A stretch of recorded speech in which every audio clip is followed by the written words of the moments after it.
Hi friends, cook and ക്രാഫ്റ്റിൻ്റെ പുതിയൊരു വീഡിയോയിലേക്ക് സ്വാഗതം. ഞാൻ ഷിബിത സജീവ്. ഇന്നത്തെ എൻ്റെ വീഡിയോയിൽ ഞാൻ ഉണ്ടാക്കുന്നത് ഗോതമ്പ് പൊടി വെച്ചിട്ടുള്ളൊരു സീബ്ര കേക്കാണ്. വീഡിയോയിലേക്ക് പോകുന്നതിന് മുന്നേ ഈ ചാനൽ ആദ്യമായിട്ട് കാണുന്നവരുണ്ടെങ്കിൽ താഴെയുള്ള സബ്സ്ക്രൈബ് ബട്ടൺ പ്രസ് ചെയ്യാൻ മറക്കരുത്. കൂടെ തൊട്ടപ്പുറത്തുള്ള ബെൽ ബട്ടൺ. 2 കപ്പ് ഗോതമ്പ് പൊടി വെച്ചാണ് ഞാനിവിടെ കേക്ക് ഉണ്ടാക്കിയിട്ടുള്ളത്. ഇതുണ്ടാക്കാനായിട്ടൊരു പാത്രത്തിലേക്ക് 1/2 കപ്പ് സൺഫ്ലവർ ഓയിൽ ഒഴിച്ചു കൊടുക്കാം.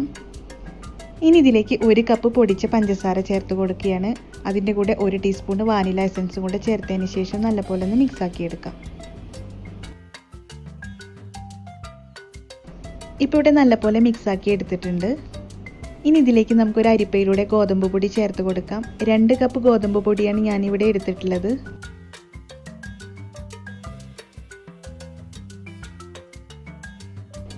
ഇതിലേക്ക് 2 ടീസ്പൂൺ ബേക്കിംഗ് പൗഡർ ചേർത്ത് കൊടുക്കുകയാണ്.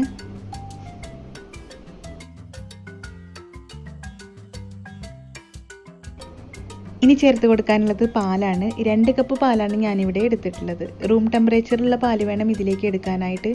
ഇത് നമുക്ക് കുറച്ച് ഒഴിച്ചതിന് ശേഷം ഒന്ന് മിക്സ് ആക്കി എടുക്കാം.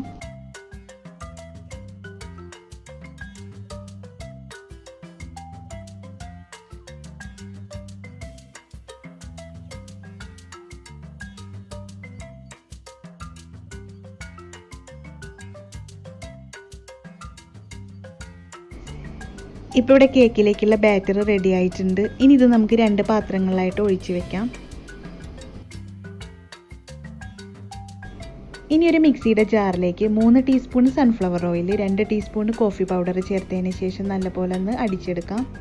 ഈ മിക്സിനി ഒരു പാത്രത്തിലുള്ള ബാറ്ററിലേക്ക് ഒഴിച്ചു കൊടുക്കാം. അതിനുശേഷം നല്ലപോലെ ഒന്ന് മിക്സ് ആക്കിയെടുക്കാം. ഇപ്പോൾ ഇവിടെ ഒരു ബാറ്റർ നല്ല ബ്രൗൺ കളറിലായിട്ടുണ്ട്. ഇനി നമുക്കൊരു എയർ കടക്കാത്ത പാത്രം തട്ടിൻ്റെ മുകളിലായിട്ട് വെച്ചതിന് ശേഷം ഒരു മീഡിയം ഫ്ലെയിമിലിട്ടിട്ട് 10 മിനിറ്റ് നേരം പ്രീ ഹീറ്റ് ചെയ്തെടുക്കാം. ഇനി കേക്ക് ബേക്ക് ചെയ്തെടുക്കാനുള്ള പാത്രത്തിൽ കുറച്ച് എണ്ണ തടവി കൊടുത്തതിന് ശേഷം അതിലേക്ക് ബ്ലാക്ക് കളറിലുള്ള ബാറ്റർ ഒഴിച്ചു കൊടുക്കുകയാണ്. കുറച്ചായിട്ട് വേണം ഇത് ഒഴിച്ചു കൊടുക്കാനായിട്ട്. അതിൻ്റെ മുകളിലായിട്ട് നമുക്ക് വൈറ്റ് ബാറ്ററും ഒഴിച്ചു കൊടുക്കാം. ഇതുപോലെ ബാക്കിയുള്ള ബാറ്ററും നമുക്ക് ഓരോ ലെയറായിട്ട് ഒഴിച്ചു കൊടുക്കാം.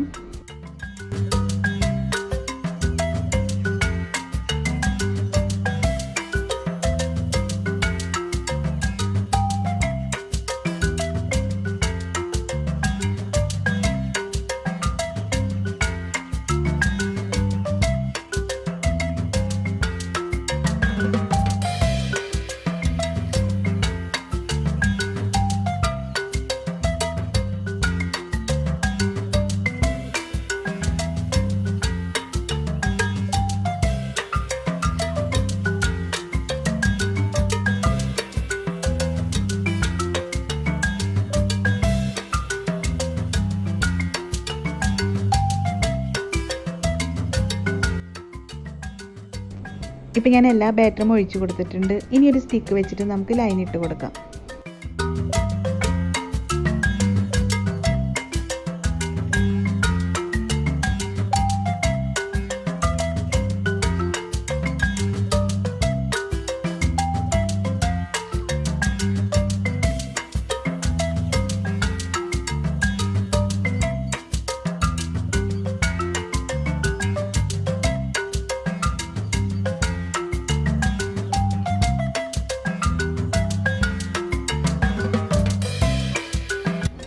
ഇപ്പോൾ ഇവിടെ കേക്കിൻ്റെ ഡിസൈൻ റെഡിയായി വന്നിട്ടുണ്ട്.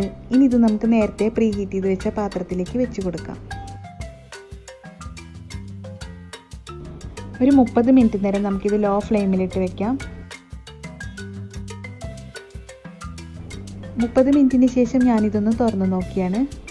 ഒരു സ്റ്റിക്ക് വെച്ച് നമുക്കിത് കുക്കായിട്ടുണ്ടോ നോക്കാം. സ്റ്റിക്കിലൊന്നും ഒട്ടിപ്പിടിക്കാതെ നല്ല ക്ലീനായി കിട്ടിയിട്ടുണ്ട്. കേക്ക് നല്ലപോലെ കുക്കായി വന്നിട്ടുണ്ട്.